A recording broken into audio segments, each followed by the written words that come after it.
All right, guys, it's time for the Next Level Guy Show, a men's interview, interest, and improvement-focused podcast featuring interviews with the greats from all industries to help you better your life.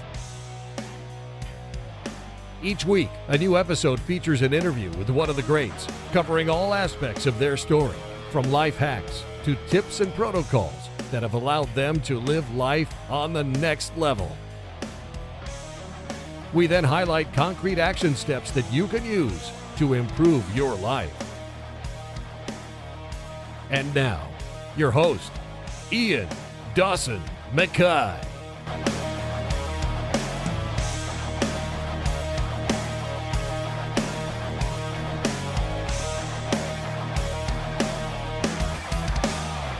Today's guest is Stephan Kesting, a father, firefighter, podcaster, and Brazilian Jiu-Jitsu legend. Stephan operates Grapplearts.com, beginning Bjj.com, and through his online instructionals, videos, DVDs, articles, and newsletters, he's helped tens of thousands of grapplers all over the world improve their Brazilian Jiu-Jitsu and submission grappling skills. I in particular owe him for his ones on sweeps and subs. I learnt more on these apps, not just technique pointers, but key concepts and movement fixes than I had in some classes to that point. He's a Brazilian Jiu-Jitsu black belt and has been training martial arts for over 30 years, where he's achieved belts in and is a certified trainer in a number of other martial arts. In my opinion, he's been a legend in the Bjj coaching scene, and his instructionals and articles are a must-read for anyone serious about improving their Brazilian Jiu-Jitsu. And in this interview, we discuss multiple areas, such as his views on BJJ as a martial art, his amazing 1,000-mile by canoe trip into the Arctic, which he did completely alone, his kidney transplant, and the importance of working towards your goals. I seriously consider him one of the most interesting people in Brazilian Jiu-Jitsu, and someone you need to follow to take your BJJ to the next level. And now, let's get to the interview. For those people who maybe don't recognize the name, who are maybe not into the jiu-jitsu sphere of life, how would you describe who you are and why you're so well known? Well, those are a little bit, they're related, but they're different questions. Who am I? I am a father. I've been doing martial arts for just coming up on 40 years. I've done a ton of outdoor stuff. I'm a firefighter, and so I try to balance all those things, and often balance them kind of poorly. The reason I'm well known is because of the work I've done in the jiu-jitsu space, in the Brazilian Jiu-Jitsu space, with my site, grapplearts.com, my YouTube channel, and my Instagram, and my podcast, and all those things. And if people do a search for, my name and YouTube channel, they'll find that very quickly. So I think, I would love to be known for the writing that I've done on Grapplearts, because I've done a ton of writing. But usually when people run into me on the street and recognize me, they're like, dude, I've watched all your YouTube videos. So that's the that's the universe sending me a message saying, make more YouTube videos. And although I'm not going to stop writing, I do enjoy the writing as well. Well, your video series on YouTube are phenomenal. You've got a kind of gift for teaching, but you kind of seem to be more of a teacher side of in a jiu-jitsu artist more than a competitor. Do you wish I did. I went through the competition phase when I was younger, when I had more time. Before I had kids, before in addition to the Grappleart stuff, the online stuff, I also work as a firefighter. So that's a pretty busy schedule, trying to balance those three areas. And it used to be even more complicated because in addition to being a parent, I was also homeschooling my kids. So you combine a full-time job, firefighting, with a second full-time job, which is doing the videos and the online writing and the online courses and stuff. You end up with no time at all. So the competition thing has definitely taken a backseat. I've also been doing it a long time, and like Indiana Jones says, it's not the years, it's the mileage. And there's a lot of mileage on this body. There are a lot of injuries that if they got much worse, they would begin interfering with my ability to do jiu-jitsu at all. So you do a risk versus reward benefit. I think competition is an amazing thing. competition, if for no other reason, helps sharpen your training. It helps focus your training. If you know that you're going to compete in a month and a half, I guarantee you that your training is going to be more focused, more intense. There's going to be less screwing around, and you will train harder than you would if you didn't have that competition coming up. So even if you don't like competition, using a competition to focus your training is an effective hack. So that being said, it's been a long time since I competed. I enjoyed it when I did it, and I got better the more I did of it, if for no other reason than dealing with nerves. But yeah, it's something I don't have the bandwidth for, and I may not have the the remaining joint integrity for it either.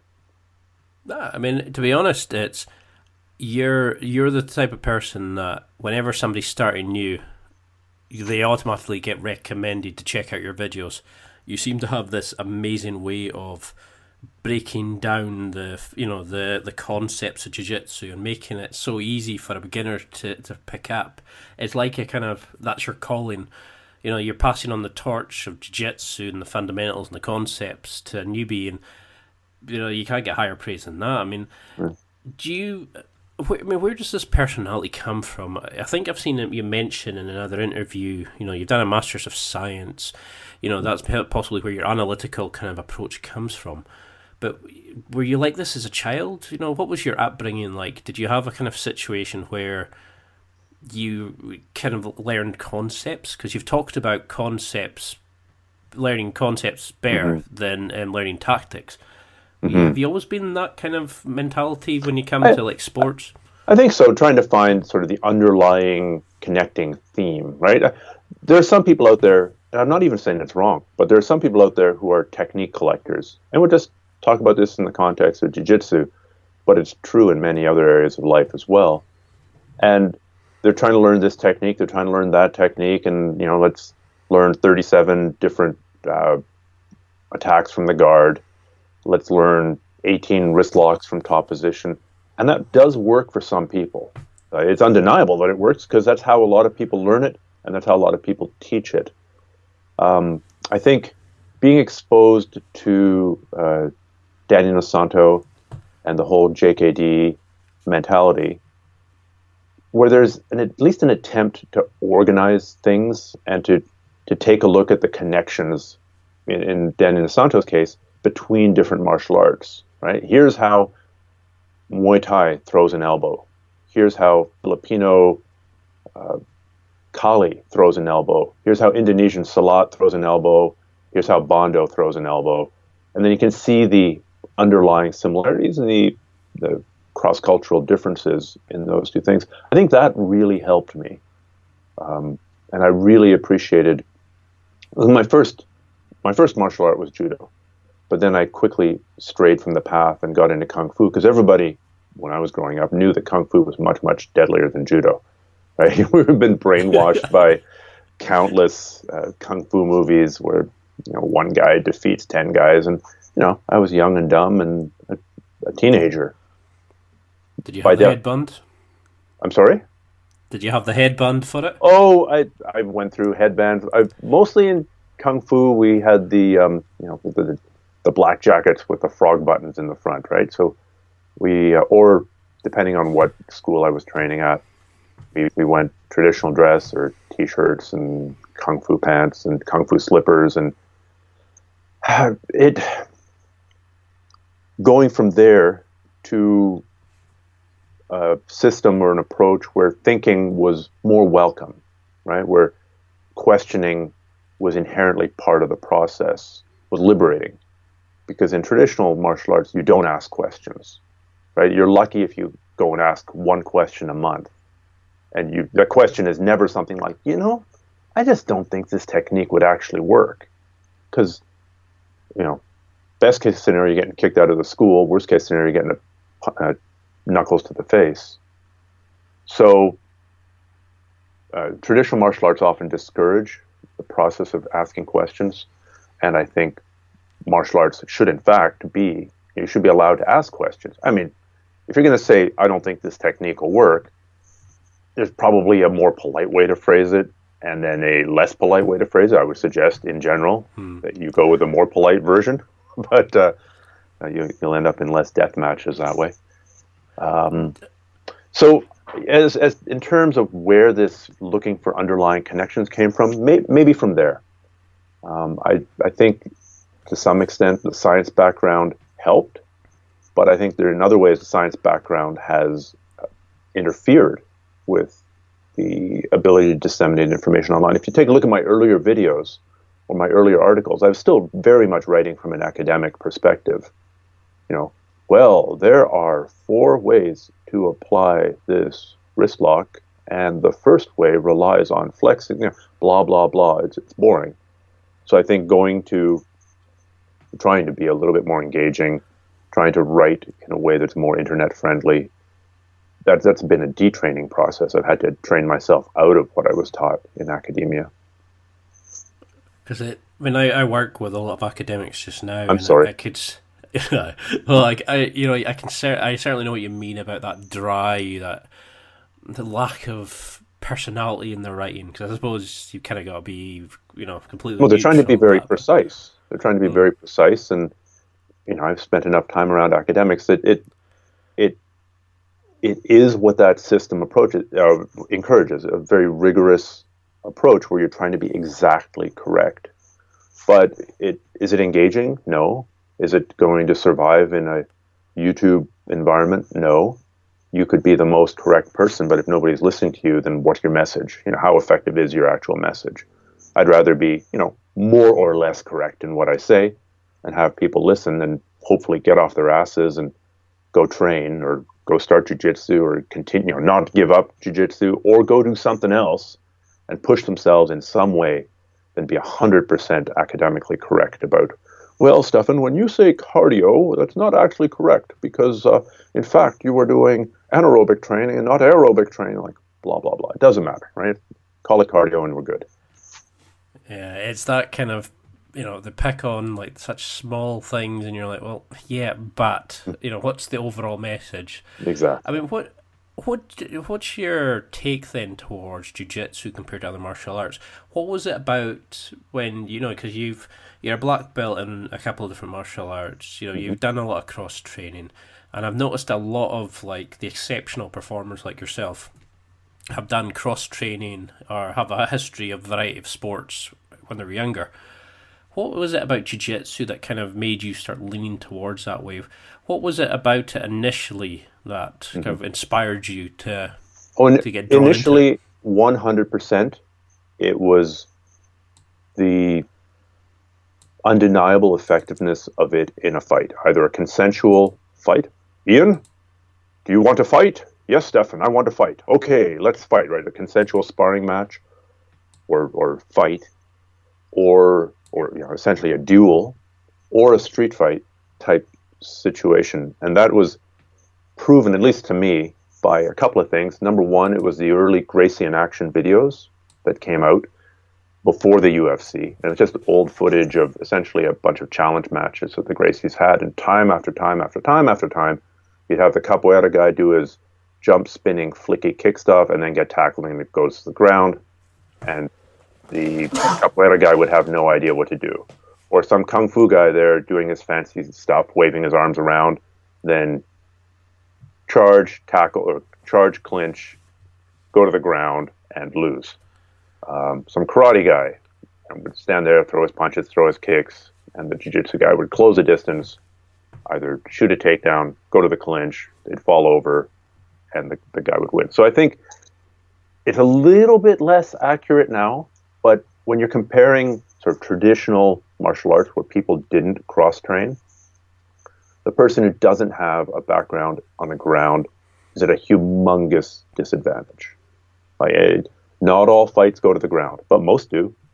Not all fights start on the ground. It's true, but you end up there pretty often, and especially from for a women's self-defense aspect, not most rapes, like most rapes and most assaults end up on the ground.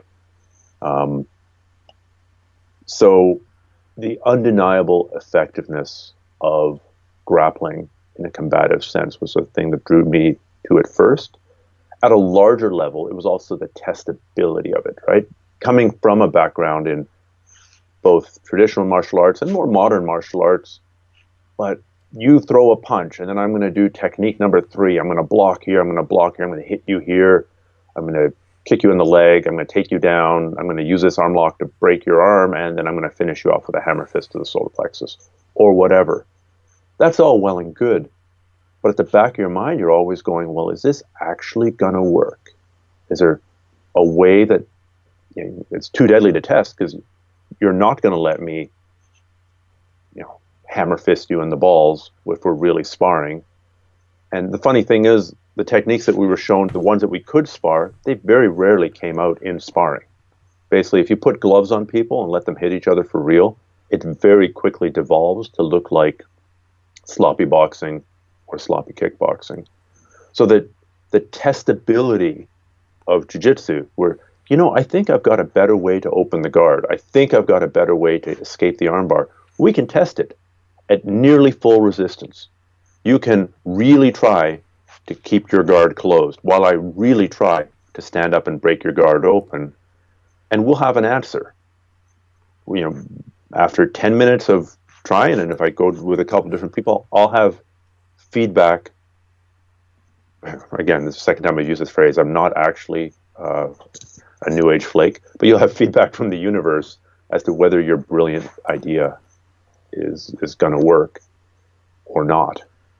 So that's really appealing, because even if the truth is something you don't want to know, it's better to know the truth, right? If you, I don't know, I'm trying to think of an example. If you're driving a car and you know for a fact that the seatbelt and the airbags that you're relying on to keep you safe don't work, if you know the truth that the seatbelt's broken and the airbag's deactivated, you're going to drive differently. You're going to, knowing the truth, you're going to take actions. Whereas if you just drive as if you're invulnerable, then you're much more likely to be in an accident and really suffer from that. So even if the truth is something that you don't like, it's better to know the truth. And I think jiu-jitsu provides that very, very quickly with reasonably low risk. Kickboxing also provides that. Boxing also provides that. If you think you've got this great Lomachenko-style feint to get behind me and land a combination, that's great, and we can go test it, and we can find out if that works. But the collateral damage of training boxing and kickboxing is things like concussions, things like chronic traumatic encephalopathy, or CTE, things like brain damage and early onset Alzheimer's, and very bad things. They can replace, they can repair most joints in the body to some extent. They can't do much about your brain. So I think there are other martial arts that offer feedback and ways to test.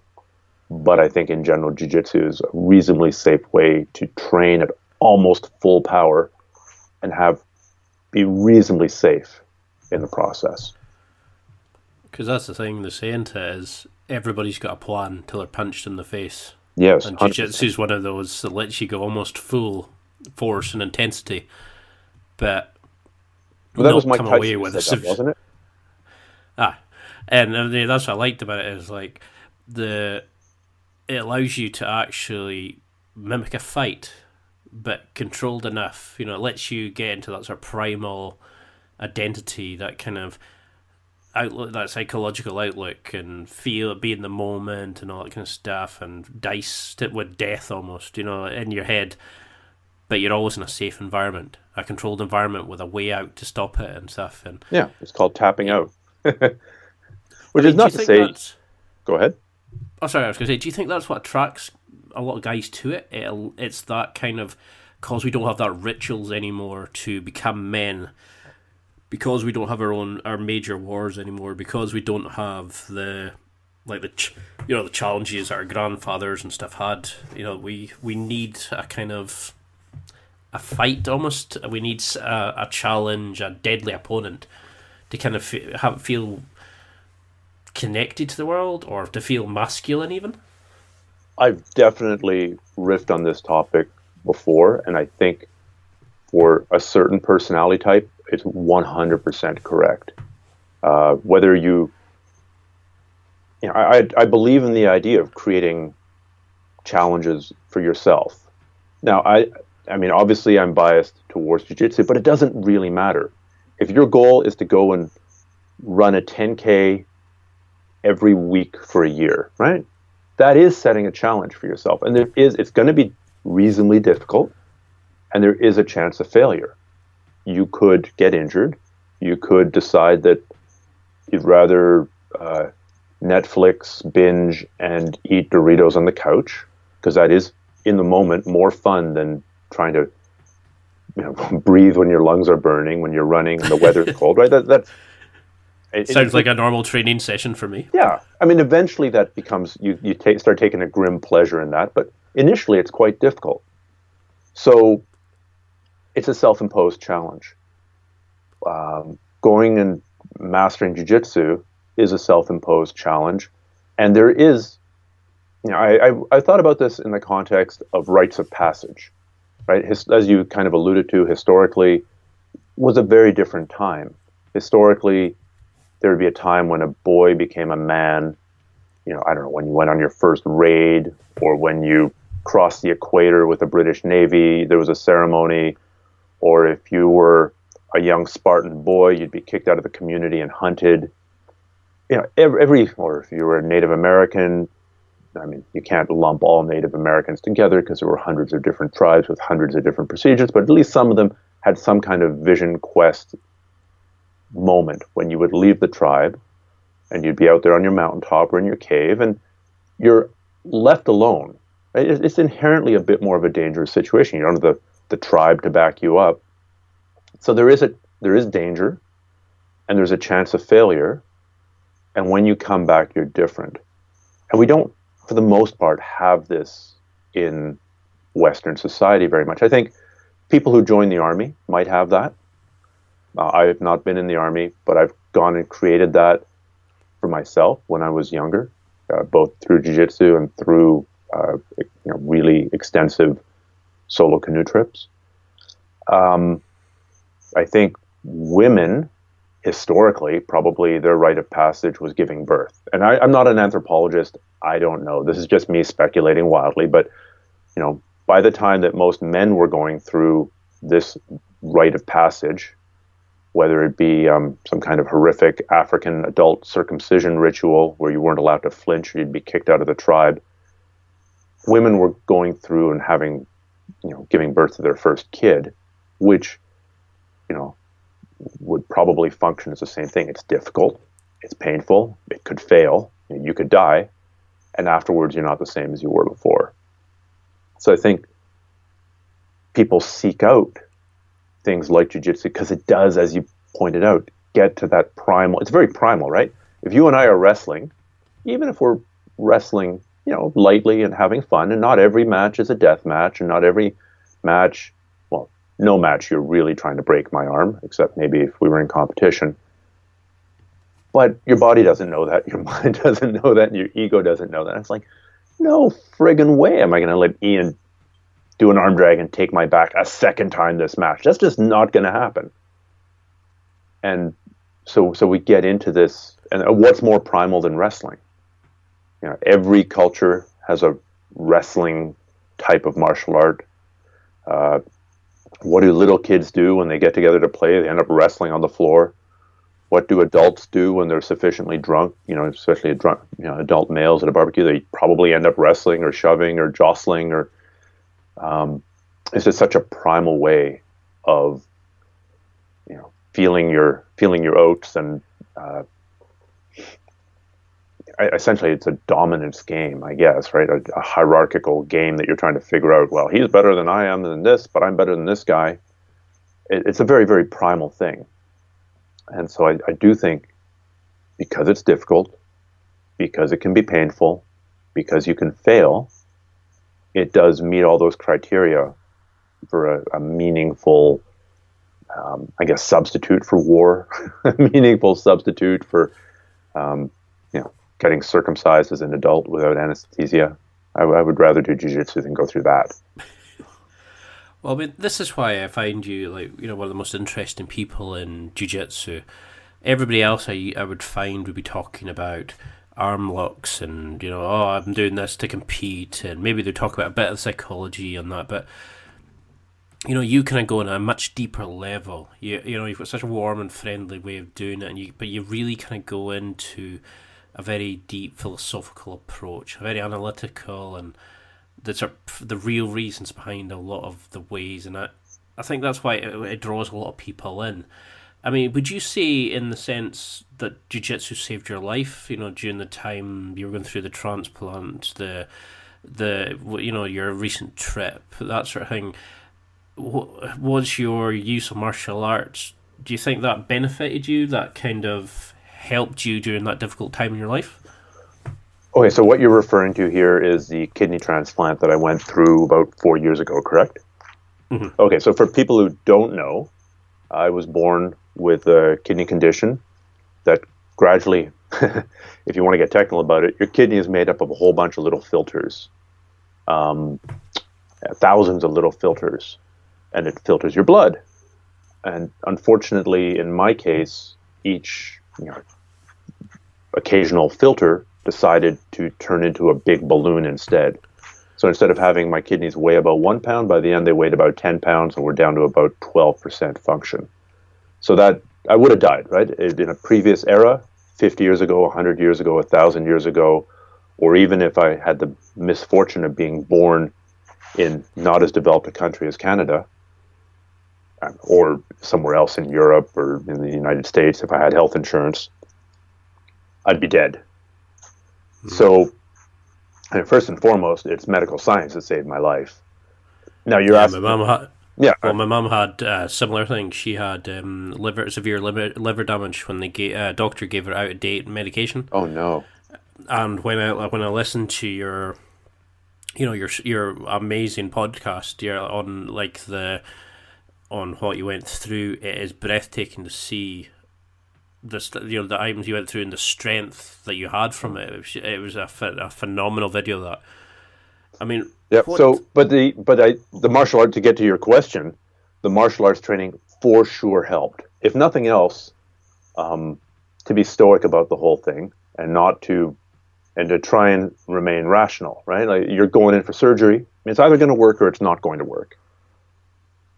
You're either going to come out alive or dead, and then the transplant's either going to work or it's not going to work. And it's a decision tree, right? If I'm dead, I don't have to worry about it. If I'm alive, well, what are the things I need to worry about? To what extent is it going to be functional after? But some of this is in your control, but a lot of it isn't. A lot of it really is just rolling the cosmic dice, trusting your surgeon, hoping that there's nothing weird medically going on. But there are some things you can control, right? You can go into it in as good a shape as you can. There's very, very few medical conditions where being in worse shape helps out the outcome of any subsequent surgery, right? So training jiu-jitsu and then doing other kinds of conditioning as I could, as my kidney function kept on dropping, was incredibly helpful, because although I was on death's door kidney-wise, I wasn't as terribly out of shape as some of the other people at that same kidney function level. Also, I think I was reasonably calm about the whole thing. And that just came, a friend of mine, Brandon Mullins, I've done a few instructionals with him, expresses it well. If you're caught in the bottom of mount, so mount is one of the worst positions you can be caught in jiu-jitsu. It opens you up to tons of submissions. In a fight, the guy can pound your face in. That's why it's rewarded. If we're in a jiu-jitsu match, you can't hit me, but if you get mount on me, you've scored a ton of points. It's going to be hard for me to come back from that. So if you're caught on the bottom of mount, you know what you need to do. There are some techniques that you can use to get out. They may or may not work. The guy may or may not be able to counter your techniques. You're in a really bad position, but it doesn't mean that you're not going to try. You know what you need to do. You need to work to escape mount. Will it work? Will it not work? You don't know. But the one thing that you know for sure is that by not doing anything, it's not going to get better. In the context of paddling, right, I did that big solo canoe trip this summer. My mantra was, the damn boat's not going to paddle itself. right? So any chance I got, get out on the water, and if it's paddling into a headwind and you're only making a little bit of distance that day, well, it's still more distance than you would have made otherwise. Trying to be stoic about it. So did martial arts save my life? Hard to say. Perhaps it helped me with remaining healthier up until the point of the transplant. I think it mostly helped with the mental aspect of the not freaking out, trying to make plans, trying to come up with a coherent response to the situation. Okay, I'm going to be probably this much crippled coming back from this. What's my recovery plan? Do I have all the systems in place? I mean, before I went under the knife there, I had about, I forget what it was, maybe 4 months worth of YouTube videos already filmed that came out. Because at the time, I didn't, I was very, very private about that. I didn't share, after the fact, now that I've survived, I don't mind talking about any aspect of that. At the time, though, I was like, well, first I'm going to survive this, and then I'll talk about it. So it really helped with maybe the stoicism going into it. I mean, that's why it's difficult, because I have hundreds of questions on the transplant situation. I have hundreds of questions on the trips. I have hundreds of questions on Grapplearts and building your brand, and hundreds of questions about Jiu-Jitsu. And that's why I'm so keen to have you on, that there's so many... We'll just careen wildly between questions. They don't need to make any sense. And if people don't like it, they can get all their money back.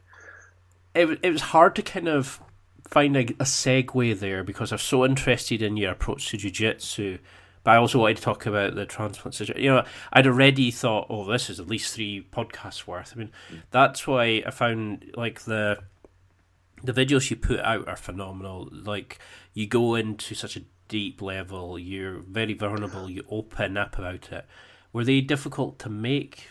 Was it actually appeasing to do these kind of videos? Did it help you? My main thought in making the videos and podcasts I did about the going through the transplant process and sort of the coming back from that was to try and help somebody else. Because certainly I've met enough people going through similar things who are just completely, absolutely overwhelmed. It could even be surviving cancer, or trying to deal with a family member who's going through something terrible. It can seem totally overwhelming, and I thought that because I started talking about the transplant as I was planning this Arctic trip. So the two are not disconnected. They're very much connected. And in a way, being able to pull off 1,000 miles, so 1,600 kilometers in the Arctic, where there was almost as much upriver as downriver, completely isolated from most of it, was kind of a like, hey, I'm fucking back, right? Like if I can do this after a transplant, and if I can get back on the mats and do jiu-jitsu after a transplant, then there's hope for other people too. Maybe I'm more functional than some and less functional than others. It's funny, when I was going through the transplant, I don't follow rugby at all, but a rugby friend of mine was trying to cheer me up. Oh, dude, you need a kidney transplant. There was this famous rugby player, and I forget his name. I'm sure half your listeners will go, it was so-and-so, who had to have a transplant. He had a kidney transplant, even got back to playing rugby. I mean, he died, but he had to have a transplant too. I'm like, oh, thanks for the encouragement. Thanks for telling me about this guy who had a transplant, who then tried to play rugby again and then died. Yeah. What our friends for it's. Yeah. I think it was John Olumu. That sounds right. New Zealand guy. That sounds right. I mean, that was I think that was the first one for a while that people kind of it really highlighted it. Yeah, like in the UK, we tend to, like when you're in high school and that, you tend to get to know about like organ donation and things like that. And that's the great thing about your video was that you're promoting the need for organ donation. You're highlighting, you're giving strength back to people that they can do it, that it's not the end of the world for them, that you can get through it. It may be a dark place now, but there is that place that they can go from there, and you're going to help like heaps of people through it. But do you think that self-reflection, did that give you a bit of closure on that issue? Did it help you see it differently? During that time compared to now, do you see it differently? Do you like learn from it in a different way, or? I'm just so incredibly glad that I'm more or less functional now. I'm functional because my brother gave me a kidney. So I am like eternally indebted and extremely grateful to my brother. Actually, let me take this moment. I'm going to make a pitch, but it's not going to be the usual pitch that people make on a podcast. I don't know what the situation is in UK, and I don't know what your demographic is. I should know this, but I don't. In Canada, anyway, and in most American states, the organ donation process is opt-in. So you get driver's license, and there's a little box that you can check saying, yes, I give permission for my organs to be used if I die. And then if you die, I hope you don't, but if you die, then they go to your family and they go, hey, so-and-so checked off this box. Is it still okay if we harvest his organs? And then hopefully the family says yes. And I can tell you, because I've had a couple brothers die actually, but one of my brothers died in a horrific motorcycle accident, basically right in front of my parents' eyes. And so that was obviously crushing for them. But the fact that his organs, for sure his heart, and I think his liver as well, ended up in other people and helped save their lives, really helped my parents. So if you're worried about, what if I die, how, when I give away my organs, I can guarantee you that, well, in most cases, it'll really help the survivors because it'll help them make sense of it. Yes, Jimmy died, but Jimmy's death helped 2 other people, 3 other people survive. And that's much better than Jimmy's dead. End of story. So what I was doing and promoting actively for a while, and haven't for a while, but it's still 100% open offer, is that if people email me proof that they're an organ donor in whatever city, province, country they're in, that they've gone and signed up with the paperwork. And so I don't need your whole driver's license. I don't want to know where you live. You can black that part out. And black out your driver's license. Just send me a picture of yourself and the little box that's checked saying so-and-so is an organ donor. If you email that to support@grapplearts.com, I'll give you any one of my instructionals for free. So some of those are a couple $100. So if you're even peripherally interested in jiu-jitsu or martial arts, that's a really good offer, right? You're doing the right thing. If you were to die, you'd be helping your family, and you get some jiu-jitsu in the meantime, which is going to make you less likely to die. So that's an offer that I haven't, I was pretty vocal about that a couple months ago, and we just got hammered with requests. And we were doing nothing else other than processing these requests. This is the first time that I'm remaking that offer. And it's a no-brainer, right? You'll improve your jiu-jitsu, or you'll learn some jiu-jitsu, you'll help somebody else, and you'll help your family.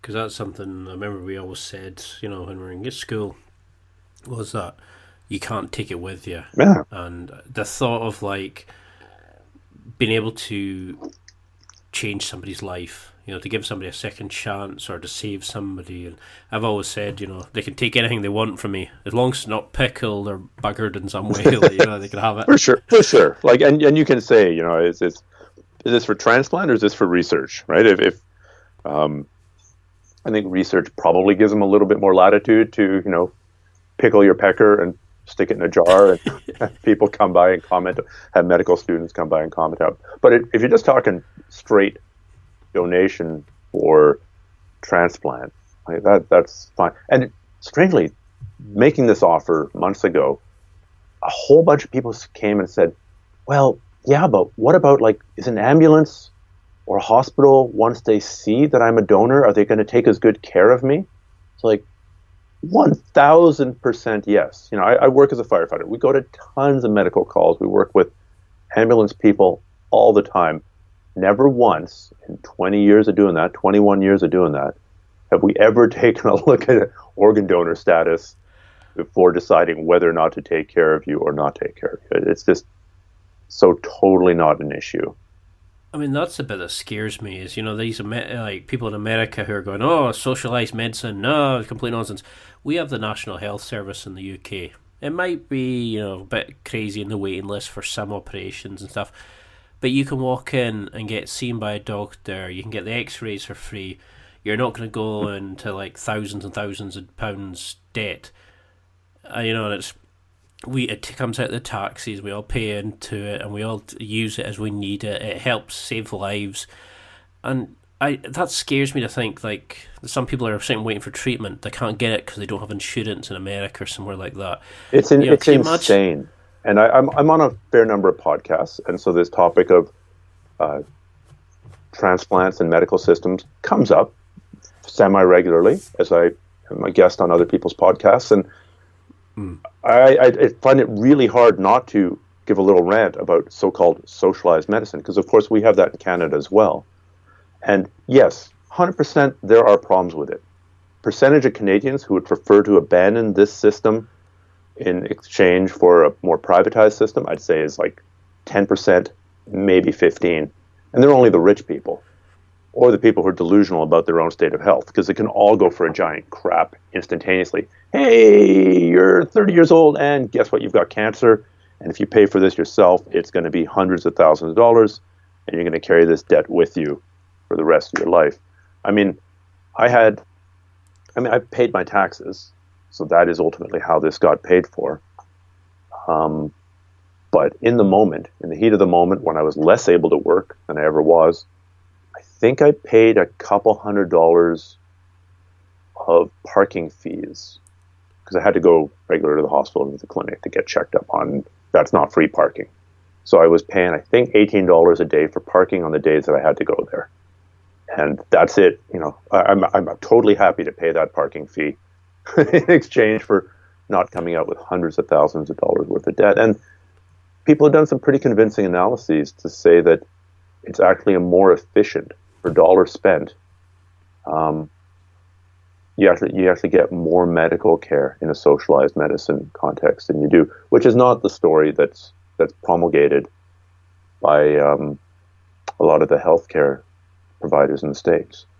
I remember listening to a fairly convincing argument about that by, I want to say, Sam Harris. Maybe it was Dan Carlin. I think it was Dan Carlin, actually. And he'd gone and looked at all the numbers, and fortunately it's not something I need to deal with personally on a regular basis, but I just know too many terrible stories of people who've had injuries that I've had from jiu-jitsu or from judo, and they're like, yeah, I just don't have any health care right now, and I'm like, this injury, if left untreated, just gets worse. A Lisfranc fracture dislocation of the foot, for example, those don't typically get better. And yet this person's like, I've only got 3 more months at my job till I get health care. I'll just try and stumble on through till then. We've gone down a pretty major rabbit hole, but I'm going to find no disagreement from me on that topic. It's time for a quick break. There are millions of potential products to buy, so how do you know which ones are worth your hard-earned money? Simple. You go to nextlevelguy.com/affiliates and explore those that will transform and improve your life. You'll find deals, listener exclusives, and special offers with some great companies. Recommendations are 100% honest and only on items Ian has tried or believes in. The companies showcased will make you a better man in all areas of your life. Simply go to nextlevelguy.com/affiliates and level up. Well, I mean, this is what I was meaning, like that. Literally every avenue that I would chat to you, there was about 3 hours worth of material there. I mean, when you came out of it, out of the transplant, how did your sort of outlook on life change? Did you have a stronger relationship with your brother? Were you more sort of emotional about life and not wanting to waste a minute? Were you looking to sort of stop and savor the moments more? How did you change as a person, do you think, after the transplant? Well, I've had a fair number of brushes with death, not necessarily my own death, but I have 5 brothers and a half sister, two of those brothers are dead. So they serve as, this idea of a memento mori. Remember that you're mortal. Remember that you're going to die. It can happen to young people that you're related to. I've watched a grandparent and a parent die in front of my eyes. Again, as a firefighter, we go to a fair amount of death and carnage, whether it's a motor vehicle accident or a CPR call that doesn't work. So I think these are really useful things. If you witness somebody dying, especially if it's a family member, but really anybody, but especially if it's a family member, they are giving you a gift. And they're giving you a gift of reminding you that life is short and that you're going to die. So I think I already had that firmly embedded by the time the transplant came around. Certainly I was incredibly grateful. And out in the Arctic this summer and getting back to the mats, it's like, oh my God, I'm so happy that I can do jiu-jitsu again. I'm so happy that despite everything I've been through, I can be out here, even if it's a shitty portage and the black flies are awful and they're, leaving bloody marks all over my body. I've chosen this, and it beats the alternative of being dead or being alive and never having lived, because I'm living right now. I think I had this pretty firmly established, though, prior to the fact. And I think that idea of somebody close to you dying being a gift is a really interesting way to reframe what's undoubtedly a terrible situation. Right? I mean, not very many people watch a parent die and go, that's great. Maybe if they've been suffering for a very long time, they go, it's better that they pass away. It still doesn't make it easy. And we talked a little bit about how society used to be. Most people used to die at home. And you'd have a whole bunch of brothers and sisters, typically. Families were much larger. A lot of those kids never made it into adulthood. So you would have had brothers and sisters die. You would have seen grandparents and uncles and aunts die. You would have seen, things got really bad and the Black Plague came through your village. There'd be bodies all over the place. There would be plenty of reminders that you're mortal. Whereas now, grandma gets sick, grandma goes to the hospital. Next time you see grandma, it's in the funeral home. That kind of insulates you a little bit from the reality that life is short. You're going to die too, and bloody make the best of it. And that's probably not by Netflix binging. And I don't know what it is for you, or for any specific person, but probably it's not by watching yet another episode of Netflix, or spending the entire weekend stoned out of your mind. Because that was the thing. I had 3 grandparents die of cancer in the same sort of crossover year. Oh my God! In the span of 365 days. From April to start April. One had variant, one had sort of hardcore dementia and a stroke, but skin cancer, and one had bowel cancer. I know what you mean. It's that feeling of dementia. You're completely helpless. Crap out of me. Dementia is, I think, the scariest illness. I just have this vision. When my mom was dying, she was in the hospital before we brought her home to die. I'd go in the evenings, and in the evenings they'd bring this guy out who had severe advanced dementia, and they'd have to chain him to a hospital bed, and there was nowhere else to put him. In the evenings, I don't know if they were cleaning his room, but they'd leave him in the hallway, and he'd be there begging and pleading, like, please, just let me go. They've chained me down. They've chained. I got to get out of here. They're keeping me here. And he I don't know what he was imagining was happening, but it was, man, if this ever happens to me, please walk up to me. Please, I'm begging you, and put a bullet in my head, because I'll thank you. From the next world, I will thank you. That's the scariest way to go. Well, it happened to my grandpa, and he was such a strong, mentally amazing guy. And when I remember seeing it happen, slowly, and then when my gran had the start, it was just kind of out of nowhere. And I can remember sitting there, and it did give me that kind of jolt of, oh my God, this life is short. Nothing stays the same. I think I was 22 when I went to my first funeral, And I had a friend I worked with who'd buried both his parents by the time he was 15.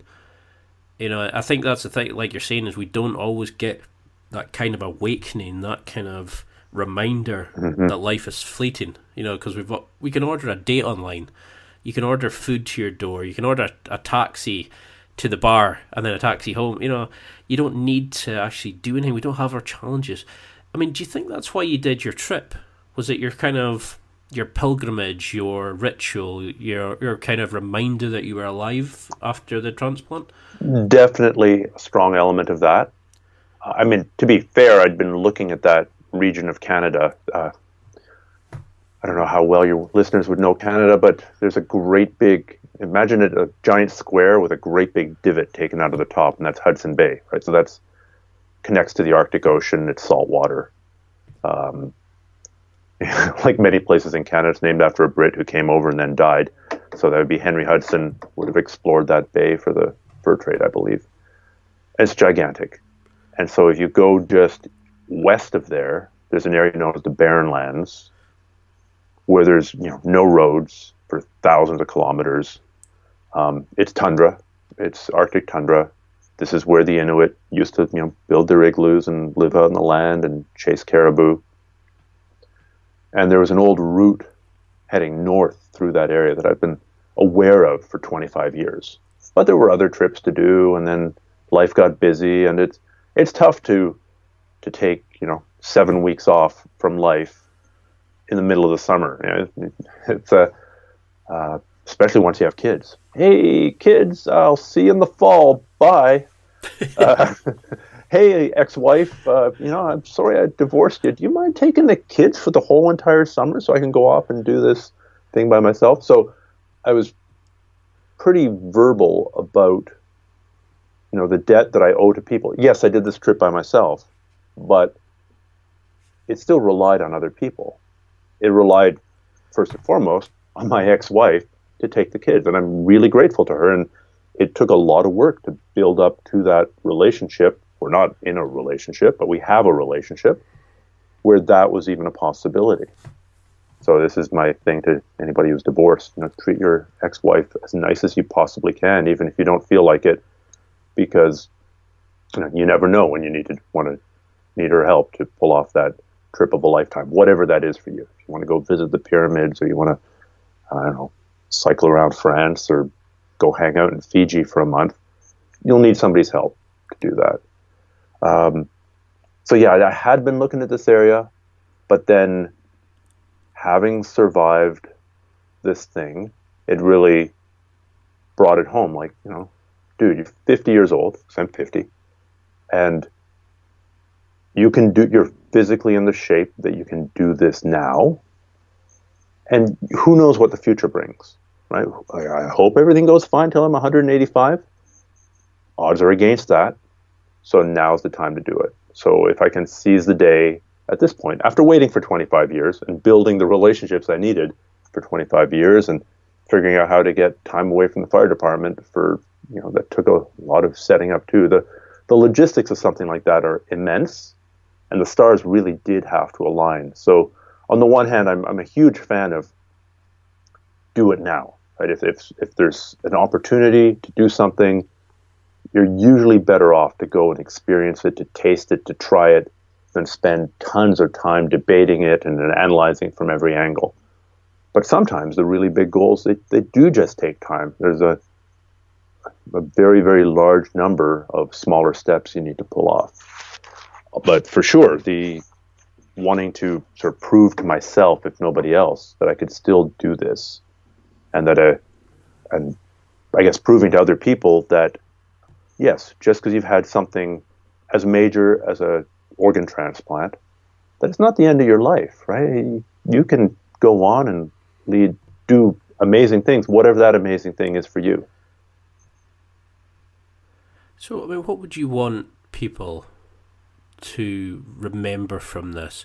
I was already thinking just now, I want to talk to you just for an hour on the trip, and Sure. talk to you an hour for the transplant, and really get home, inspire people from it, because you keep doing amazing things. You keep just grabbing life by the horns, and you've trained with some amazing people. I've got questions about how your own jiu-jitsu has evolved from working with them, but what's changed for you? God help me, I think I'm going to quote Tony Robbins. Dear, here we go. I think it's a Tony Robbins quote. I'm going to attribute it to him anyway. That most people overestimate what they can do in a year, and underestimate what they can do in 10 years. Most people overestimate what they can pull off in a year and underestimate what they can do in 10 years. So a lot of these things are the results of decades of work, right? Yes, I've gone and trained with some amazing people, but it's also taken decades to set up the infrastructure to do that. It's chipping away at the same problem again and again and again and again and again, and trying to make small incremental improvements. And if you're trying to make small incremental improvements in something day after day after day after day, they begin to add up and they begin to work synergistically together and exponentially together, and you end up with a much bigger body of work, or a much bigger accomplishment than any of the tiny little steps would indicate. So, I mean, on a day-to-day basis, I'm not so sure that I'm doing amazing things. I'm trying to move towards my goals a little, the major goals a little bit every day. And then every once in a while, I manage to pull off a coup. I manage to do an instructional video with a really big name in jiu-jitsu. Right? I did an instruction with Bjj on pressure passing, on heavy pressure-based guard passing. A phenomenal series. Well, thank you. But that's based off of building up a YouTube channel over years, right? I think I started YouTube in 2006. So then, when I go in 2017 or 18, and I say, dear Mr. Jurgel, can we shoot a couple videos for my YouTube channel? It's now building on all the work that I've done for 15 years. So what is it? The best time to to dig a well is 10 years ago before you needed it. The second best time is right now. The canoeing, the trip, there's a fitness component to something like that. But I'd say the technical and logistical aspects of it are much more important. Knowing how to tie a rope to your boat so it's not going to come off when you're pulling that boat up a rapid. How to light a fire when it's been raining for 3 days. How to pitch a tent when there isn't a tree in sight and the wind's going 50 kilometers an hour. Not to mention all the whitewater techniques. All of those things were learned incrementally, right? That's one piece at a time. Logistically, figuring out how much fuel you're going to need. How many liters of fuel do you carry for a 50-day trip when you're planning on one hot meal a day? That's a logistical issue. How do I figure out how long this is going to take? That's based on experience. All these things, all these bigger achievements are based on slogging away in the trenches, making incremental improvements to small little things day after day. And finding, in the case of, the whitewater is an interesting thing because it kind of brings us back to where we started. When I was out on the Flé Louisa, it's a giant river, it's in the Arctic, there's nobody within several hundred kilometers in any direction. You're running whitewater that's difficult to scout, and so you're reacting in the moment. There's an element of danger. If you flip, that water is ice cold. You don't know exactly what's downstream. You could lose all your gear. Hopefully your radio works, but you could lose that too. And you could be severely screwed. So that's not actually the place to learn to paddle. Just like if, God help me, I get enough, I walk, we wrap up this podcast, I walk outside to my car and I get jumped and I fight for my life. That's not the time to learn how to fight. The time to learn how to fight is not when you're in fights. You're trying to find a safe sort of play environment where you can test it out and develop the skills and develop the reflexes and develop the timing, even though you could make an argument, yes, well, in Brazilian Jiu-Jitsu, you don't include eye gouging and groin biting, and that's be the reality in a fight, is I would gouge your eyes and bite your groin. Well, you're also not going to be training very long, and you're not going to have very many training partners, and you'll get way less training than if you and I are rolling around. Oh, man, Ian got the mount at me again. I'll try and escape from the mount. Oh, look, I got out. Oh, what, he's using a butterfly guard pass on me. I'll use this guard pass. Now, if I'm lucky enough to get to the side, I'll try and take your back. By playing in that safe environment, we can then train ourselves to have the base of reaction times or base of reactions and sensitivities and problem-solving abilities that we could then use in the dangerous situation. Similarly, my paddling skills with the Thle Louisa and the other rivers weren't built up entirely in those dangerous situations. I was out, taking a plastic boat with friends, and we're wearing dry suits and we're wearing helmets and we're screwing around in rapids that we would never run in quote, a real trip, because it's pretty difficult. So then we're developing our timing and our technique there. Then you can take those skills and transplant them to a more dangerous environment. So I think that idea of developing the skills you need for the big event, whether that's one of the few street fights that I hope you're in ever in your life, or doing a great big canoe trip up north, or I don't know, a catamaran, sailing your catamaran down to the Azores. Hopefully you've developed those skills in a safer environment, a fun environment where you can play a little bit, where the consequences of failure are minimized. Because that allows you to push the limits. And it's like that old quote about how to make toast. You do it till it burns, and then 30 seconds less. You need to be able to play in an environment where the cost of failure is reasonably minimal.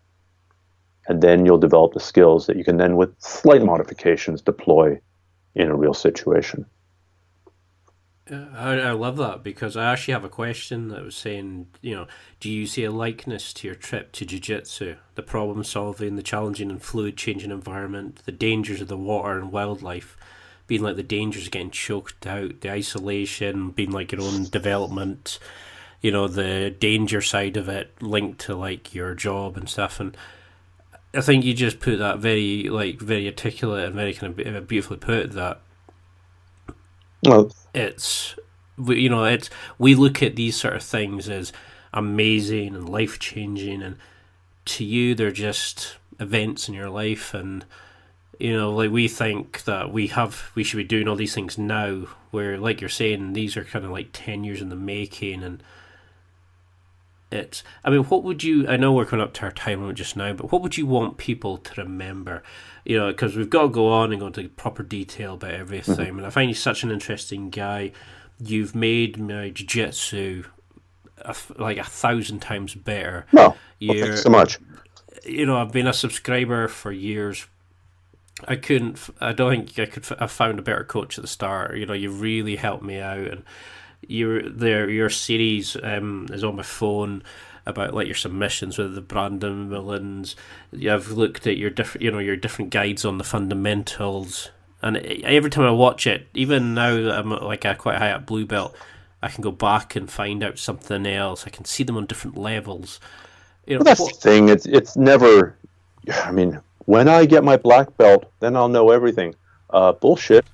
I mean, it really isn't like that, especially in a live martial art where things are continuously changing and where the art is continually evolving. Like, maybe you could know everything if you're doing some ancient form of Japanese swordsmanship where you got to learn the katas better. Maybe. I'm sure the jiu-jitsu people would disagree, or the traditionalists would disagree that you're always learning and refining. But at a gross level, next year, there'll be techniques that don't exist this year or that aren't well known this year. You better have at least kept track of what's going on. So that can be a little bit intimidating. What would I leave people with? Well, I mean, the pithy statement is do jiu-jitsu. it, but I'd say at a more fundamental level is find something that challenges you.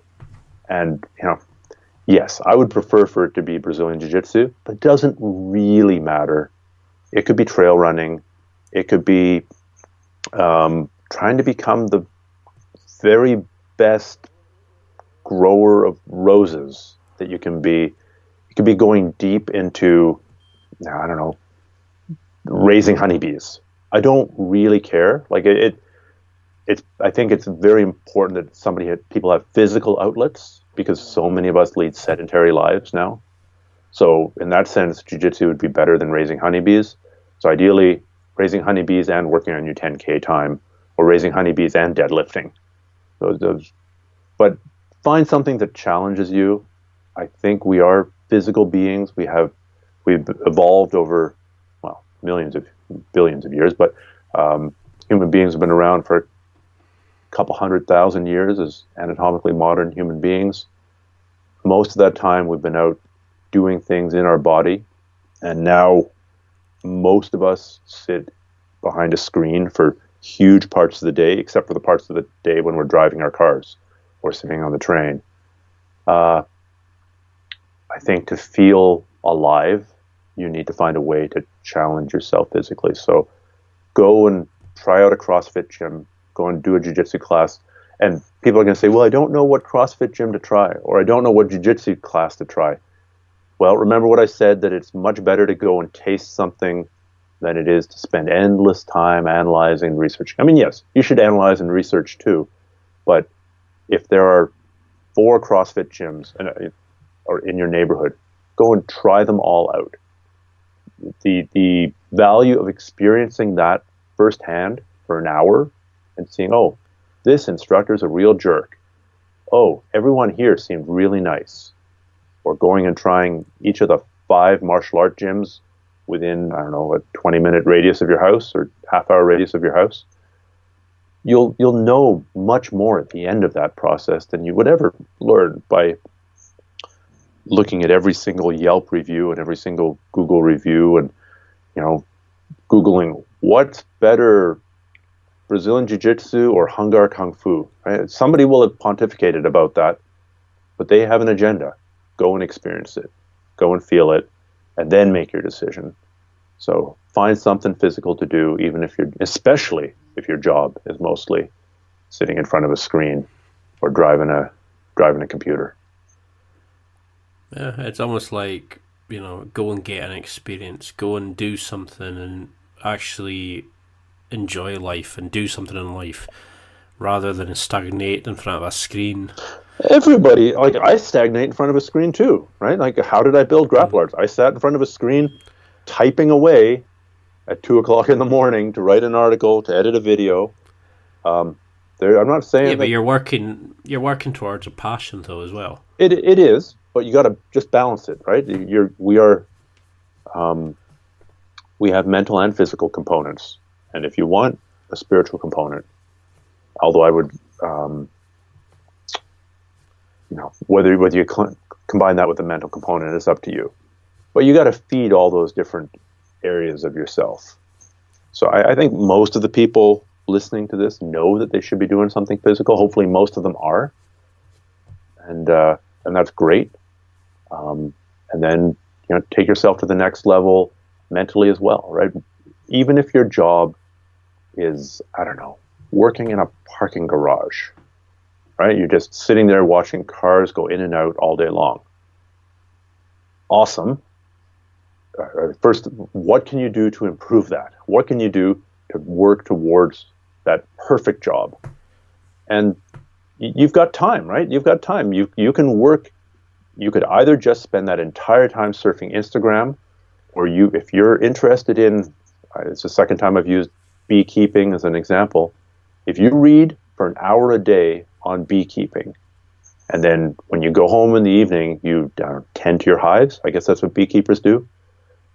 By the end of that year, you'll know more about beekeeping than 99.99% of people in society, and you'll be an expert. And then, maybe you can work towards doing that full time instead of working the parking lot. But you're using that time sitting there in the parking lot, working towards whatever it is that you want to achieve. And do you think, if you look at what bees are capable of doing and how we need them for our whole ecosystem, pretty much, it's quite impressive that you picked that. It was just I just had a long debate about the effect of glyphosate pesticides with a farmer, and so that's just fresh in my mind. He acknowledges that bee populations are crashing, but denies that the glyphosate pesticides have anything to do with it. So I need to go do more research in my spare time, which I have very little of. I mean, that's why I generally consider you like one of the most interesting people in jiu-jitsu. You go into a deeper level about everything, and as we find out more about you with the trip, with the transplant, with the whole side of things, I can understand that the love of your fans and the interest, and I could go on for hours about the different topics. So we've definitely got to do this again. It's been an absolute honor. Let's pick a topic next time, and we'll try to keep me from wandering down a rabbit hole. And that way, if people are not interested in jiu-jitsu, they can not listen to it. If they're not interested in, extreme medical procedures and ripping an organ out of one human being and jamming it into somebody else and the weird physiological things that happen, they can not listen to it. And if they're not interested in, polar bears and caribou in the Arctic, then they can not listen to that either. This has been a great get to know you episode, and I've been following you on Twitter for a while, so it's great to reach out and connect. I mean, that's what scared me, was how to make this general when there was like every topic was something I was so deeply interested in. Well, until we can get that going again, what ways can people keep in touch? How can they, find your instructionals, connect with you in social media, find your website, that sort of thing? Yeah. Well, if they can't find me with Google, then I'm not doing my job, but I'll give them a head start. Grapplearts.com is the main hub site. That's obviously mostly devoted to jiu-jitsu and martial arts training and MMA training in general. So grapplearts.com. I am on Instagram, Stephan _Kesting. I do have a podcast. If people search for the Strenuous Life podcast, they'll find it. Mostly we focus on jiu-jitsu, but I've gone on some pretty major tangents, and like you, if there's somebody interesting, I'll talk to them if I think it'd be interesting for the people who listen. What else?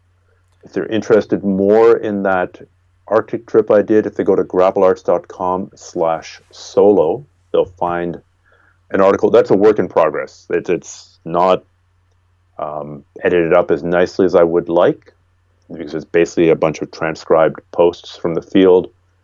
So I'm still working on that, but you see some photos and get the gist of some of the writing that I did while I was out there. I mean, grapplearts.com/solo. I think that's mostly it. I've got apps on the App Store and the Android, the Google Play Store that take you through various jiu-jitsu techniques. And I mean, I think you're underselling just how good they are. They, I would say that basically you made me get my tabs and my white belt quicker than I was ever going to. I was lost in a sea of just nonsense. I didn't know where I was going or anything, and your instructionals broke them down. You kind of made even somebody that was 6'3", fat, out of control, didn't know what they were doing.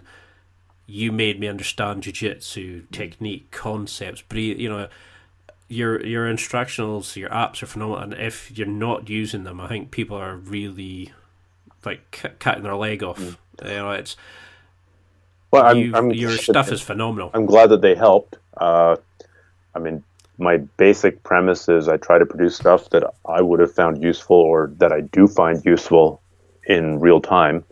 And I think there's just so much information out there that context becomes more important than the information itself. Because if you and I went on YouTube and we were training together, we could find a new technique on YouTube, watch it. I could do it twice, you could do it twice, We could find another video on YouTube. I could do the technique twice, you could do it twice, and we could pretty much continue forever because people are always adding new stuff. Would that make us any better at jiu-jitsu? Not really, because we would just have first of all, we would never remember anything because it's just a bunch of random scattered techniques. And two, we wouldn't have a larger context within which to put those techniques. Like, hey, here's something cool. Here's another cool thing, right? Only extremely ADHD people would benefit by that, and probably not even then. So, yeah, I think the context is important. Well, if people want the apps, the one that's mostly free is the roadmap for Bjj Apps. That's grapplearts.com/roadmap. And that kind of gives you the bigger picture of how the positions of jiu-jitsu tie together and why one position is better than the other and what your goals should be in every position. If you're in top mount, what should your goals be? If you're on the bottom of side mount, if you've got the guy in your guard, what should your goals be? How are you going to accomplish that? And then there's the grapplearts.com/master app, which took a ton of development time because there's just so much. There's more than 500 free minutes of instruction there. And then if people want to get extra stuff, they can. And that app took a ton of time and money and research and development to create. So we're still working on improving that. But yeah, let's absolutely do this again, and I promise, and you'll promise, that we'll specialize in a topic and mostly stick to that for at least 65-70% of the episode. I mean, it generally has been a true honour to have you on. You were one of the people that I first wrote down that I wanted to have on because you personify what the site's about. People who are living life on another level, who are, helping others, inspiring others, and they're like superstars in their chosen field. But so now you just need to get Elon Musk on the show, and then you'll be complete. Well, yeah, I don't have any joints for him, unfortunately. Well, go ahead. I was always interested. Did the William Gadd interview have anything to do with your trip? No, I had pretty much had that planned. Will Gadd is a really crazy high-level ice climber, and and we were talking about one of my distant plans, which was crossing Greenland, and he started giving me the gears about, if it really is a goal of yours and you should be doing it, why are you delaying? And part of the answer was, I had this other trip that I was planning. So I'll say with the Will Gadd interview, the thing that helped me with the most, preparing for a big climb. And I was expecting and wanting at some level an answer like, well, first I start doing pull-ups, and then I'll start doing fingerboard training, and then I'll do pull-ups wearing, with an ice axe, and then I'll add 10 pounds to a backpack. And his answer was essentially like, look, logistics for a big climb, logistics are first, second, third, and fourth. Training for it physically, that's way down the line. That's way down the line. That's way down the road. The logistics are really where it's at. So then in getting ready for my own solo celebration of not dying trip this last summer, that was a really useful thing to keep in mind because the logistics were so unbelievably complicated and that my time was not at all sufficient, that I did the right amount of logistics. I did not do the right amount of, or as much physical preparation as I would have liked. But the logistics were more important because your body can toughen up as you're paddling day after day. But if you don't have, if your satellite radio doesn't work, if your satellite phone doesn't work, if your tent repair kit doesn't exist, if you don't have the right tool to repair your boat, you're screwed. Right? You can improvise to a certain extent, but the logistics are way more important than the physical preparation, although physical preparation is also important. So that was a nugget that Will Gadd dropped that really helped me with feeling better about how I was allocating time to get ready for that.